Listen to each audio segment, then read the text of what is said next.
دوستو آج ہم بات کریں گے دور جدید کے تانسین اور ورسٹائل سنگر محمد رفیع صاحب کے لاہور سے ممبئی تک کے سفر کی۔ جب رفیع صاحب لاہور سے ممبئی کی طرف چلے تو اس وقت رفیع صاحب تقریباً 20 سال کے تھے۔ یہ بات ہے 1944 کی۔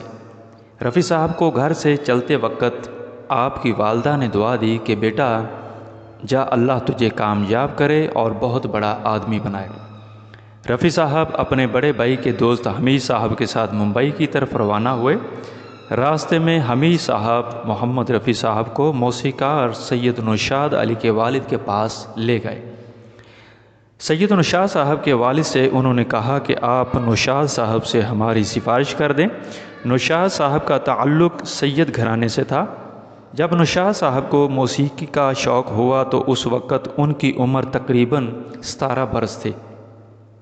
چونکہ نوشاد صاحب کا گھرانہ مذہبی تھا، اس لیے ان کے والد کو یہ بات پسند نہ تھی، اس لیے ان کے والد نے نوشاد صاحب کو گھر سے نکال دیا تھا۔ لیکن بعد میں جب نوشاد صاحب ایک مشہور موسیقار بنے تو ان کے والد صاحب نے انہیں معاف کر دیا۔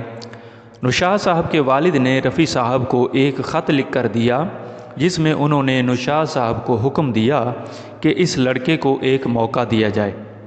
خط لے کر رفیع صاحب اور حمید صاحب جب ممبئی پہنچے تو اس وقت اسٹوڈیو میں ایک گانے کی ریکارڈنگ چل رہی تھی۔ رفیع صاحب اور حمید صاحب باہر بیٹھ کر انتظار کرنے لگے۔ جب گانا ریکارڈ ہو چکا تو نوشاد صاحب نے رفیع صاحب کو اندر بلوایا اور آنے کی وجہ پوچھی۔ رفیع صاحب نے وہ خط نوشاد صاحب کو دیا۔ نوشاد صاحب نے خط پڑھا اور رفیع صاحب کو کچھ سنانے کے لیے کہا۔ رفیع صاحب نے ہارمونیم لیا اور کچھ گا کر سنایا۔ نوشاد صاحب نے رفیع صاحب کو اپنے گانے کے کورس میں گانے کا موقع دیا۔ وہ گانا تھا ہم ہیں ہندوستان کے، ہندوستان ہمارا۔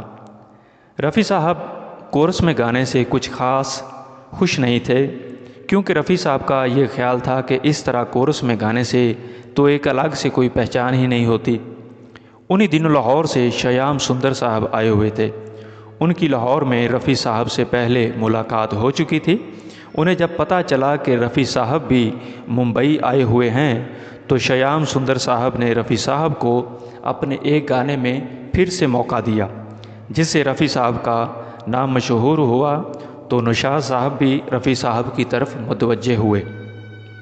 کہتے ہیں کہ جب رفیع صاحب کو نوشاد صاحب نے پہلی دفعہ گانے کے عوض 1 روپیہ دیا تو رفیع صاحب اسٹوڈیو کی سیڑھیوں پر بیٹھ کر بہت روئے۔ یہ آنسو تھے خوشی کے کہ آج میری زندگی کی پہلی کمائی ملی ہے۔ رفیع صاحب نے وہ 1 روپیہ فریم میں جڑوا کر تصویر کی طرح اپنے گھر میں رکھ لیا۔ آج بھی وہ روپیہ رفیع صاحب کے گھر میں ان کے ایوارڈز کے ساتھ پڑا ہوا ہے۔ تو دوستو یہ تھی سروں کے بادشاہ محمد رفیع صاحب کی لاہور سے ممبئی تک کے سفر کی داستان۔ ملتے ہیں پھر کسی نئی ویڈیو کے ساتھ۔ اپنے دوست محمد شفیق کو اجازت دیجیے۔ اللہ حافظ۔